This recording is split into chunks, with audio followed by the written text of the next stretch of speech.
Mga kaibigan, isang magandang araw, magandang umaga. We're here. I am here to be with you.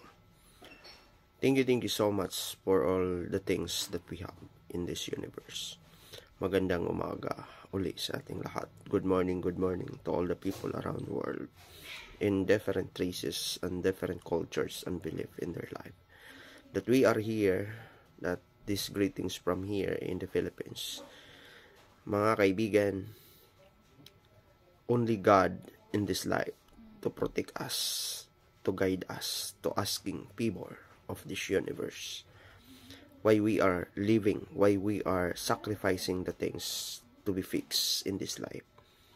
So that we understand why the man, why the people, why the certain person sacrifices the things should be to understand the life and the purpose why we are being here, mga kaibigan. So that's why this morning I would like to ask, it is my prayer, it is our prayer. Father, Lord God, you are the most powerful. I need to give in me the strength and the power every day in this life. Father, Lord God, I asking the favor from your heart.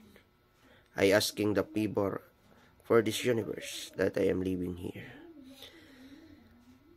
Father, I ask all the things that I'm looking forward in this life. That I am here to serve and protect the people that you are created us. I know you sacrifice. It's the sacrifice of the whole humanity. I need your presence in my work, in my job. I need your presence in the whole life of this universe. I need your presence when I walk towards your doctrine, towards your sinful law, towards your sinful guidance. I need all of the things in this universe to understand, and I need the wisdom coming from you. Father, Lord God, I asking favor for the whole life, even to protect an avoidance of those things bad in life. Father, Lord God, you are the most powerful, and you are the source of life. And you are the source of everything in this universe, on this earth. You are the given the whole life of the humanity and all the living things. Father, this life I'll give to you, and this life is for your creations. I am so thankful, I am so glad that I am here to be the steward of your beautiful creations. That I am here to your nations, to your secret nations that you created us, to protect. That I am here to be implementing the rules and regulations under the law of the land and your law of the nature.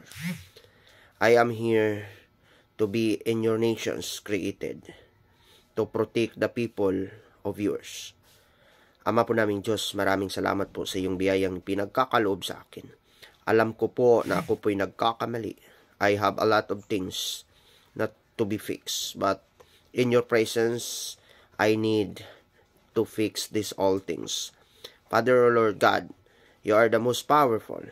Hinihingin po namin ang iyong kalooban upang kami po ay iyong ilalayo sa lahat ng uri ng kapahamakan sa buhay na ito.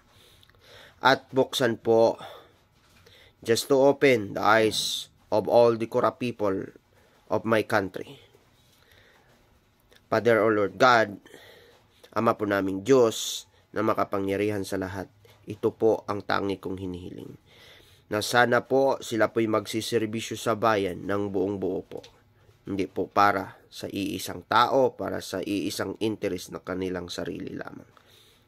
Ama po naming Diyos, ako po'y magpapatupad ng batas, kahit sino mang hahadlang nito ay kaya ko pong babanggain sa pamagitan ng iyong kalooban. Maraming salamat po. Ito po'y tangi kong hinihiling sa pangalan po ni Hesukristo na aming dakilang tagapagligtas. Amen.